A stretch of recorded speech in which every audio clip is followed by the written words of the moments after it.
Bonjour, aujourd'hui on va parler du cas des frères archers, Jin et Tan. Mais avant de commencer, n'hésite pas à t'abonner, à liker, même à me dire en commentaire qu'est-ce que tu penses des frères archers. Ouais, voilà. Bon, qui sont Jin et Tan? Jin et Tan sont deux prodiges de l'art qui ont rejoint la Ishin car ils étaient fascinés par les rumeurs de l'unité. Mais si vous voulez pas sucer, hein, laissez les autres sucer les gars, c'est voilà. Ouais, ils sont pas venus pour un grand rêve ou une grande ambition. N'habitant pas dans les villes de recrutement de la Ishin, ils se retrouvent obligés à passer des tests de recrutement où seulement 300 personnes sont retenues sur les 3000 présentes et échouent. Mais c'est pas grave parce que à ce moment-là, il y a Karyoten qui essaie de trouver parmi les rejetés des prodiges, comme par exemple Seki, des hommes de la montagne qui sait se repérer, ou alors quelqu'un qui connaît les cours d'eau comme on a vu à Kokoyu. Mais coup de chance ou coup du destin, ils se retrouvent sur la route de Ten, Shin et Garo, qui justement discutent de leur ambition de trouver des prodiges. Et par un heureux hasard, ils avaient déjà eu un contact avec Shin, donc par cela, ils se retrouvent à discuter avec les trois officiers.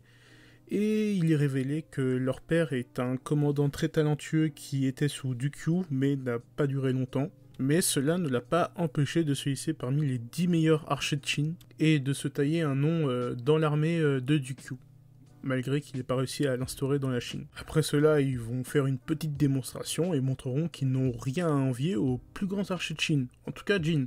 Pas Tan, pas encore. Lui, il faudra attendre qu'il trouve son mental sur le champ de bataille. Dans ce petit arc de recrutement, on retient deux groupes. Le groupe de Kanto, fantassin prometteur de l'Eishin, et les frères archers, ayant le potentiel de se hisser parmi les 10 meilleurs archers de Chine. Mais là, vous allez me dire, mais où est le problème ?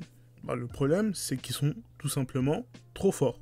Là où Kanto apparaît quand même assez régulièrement sur le champ de bataille après sa première apparition, eux, ils apparaissent que très rarement. Et Ara essaie de nous les faire oublier. Parce que sinon, le problème, c'est qu'ils vont nuire à l'attention de la bataille. On a très bien vu de quoi est capable un archer d'élite, que ça soit Hakurei, Jika ou Kyoen. Si l'un d'eux ne touche pas un général, ce qui est sûr, c'est qu'ils le mettent en grande difficulté. Et eux étaient les officiers, et même des officiers très gradés, ce qui n'est pas le cas des frères archers. Et eux, ils peuvent très bien mettre un officier en grande difficulté. Et eux ne pourront que faire que nuire à la prouesse des autres. Parce que là où Jin tire des flèches très loin et de façon très puissante, comme c'est semblable, Tan, lui, tire pas des flèches, hein. Tire des missiles sol-sol, Scud. Hein.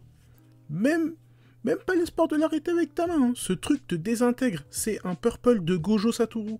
En plus, on sait que quelqu'un avec le niveau de général ne veut pas être touché s'il se sait viser. Pas un archer d'élite. Là, ils sont pas un, ils sont deux. Et regardez Jukario. Le missile de Tan, il est obligé de le dévier avec sa Guandao et la flèche de Jin avec son bras. Il est obligé. Il se concentre pas sur un archer, mais sur deux archers. Ils le mettent littéralement à la merci de Shin. Ils le livrent sur un plateau repas, là. Il y a un autre problème lié à ça, dans le scénario. Bon, moi, personnellement, je trouve pas hyper intéressant. Je trouve pas que c'est les membres les plus intéressants de la Ishin.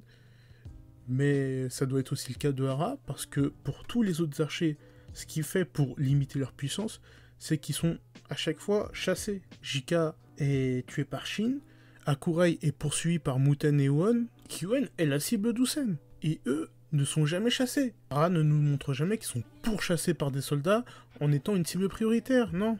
La seule fois où il y en a un qui est blessé, c'est Jin, et c'est parce qu'il s'interpose entre un cavalier et Karyoten. Il le fait qu'il soit deux, qu'il y en a un, il est surpuissant de chez surpuissant, et que Hara ne prend pas le temps de les faire pourchasser pour limiter leur impact sur le scénario, il est obligé de nous les faire oublier. Et c'est un problème, parce que si t'es dans une bataille et tu te fais « Ah, mais ils sont où, Jin et Tan ? Ils pourraient régler le problème, ou aider grandement à régler le problème. » Et là, je sais qu'il y en a, qu'est-ce qu'ils vont me dire en commentaire. Avec des « Oui, mais ils sont peut-être pas sur cette partie du champ de bataille, peut-être qu'ils sont pas là, peut-être que Hara ne le montre pas, mais ils sont poursuivis. » Ça, c'est votre imagination et qui essaye de trouver des excuses au scénario. Concrètement, on ne sait pas. Concrètement, Hara les fait disparaître. On n'a aucune info dessus. Ça c'est vous et votre imagination. Pour les autres unités, ça peut marcher parce que c'est des fantassins, des cavaliers. Mais eux, c'est des unités d'élite à distance. Ça veut dire qu'ils peuvent éliminer le commandant ennemi en 2-2. Du coup, compliqué à expliquer. Voilà. Après, pour régler le problème, on est plusieurs à être d'accord que Hara va tuer Tan. Parce que personnellement, je trouve mentalement moins intéressant que Jin.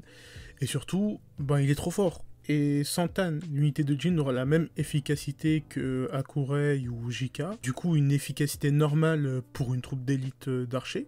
Les officiers ennemis talentueux peuvent esquiver ses flèches. Et ça lui permettra d'apparaître plus souvent, parce que Ra aura moins besoin souvent de nous les faire oublier.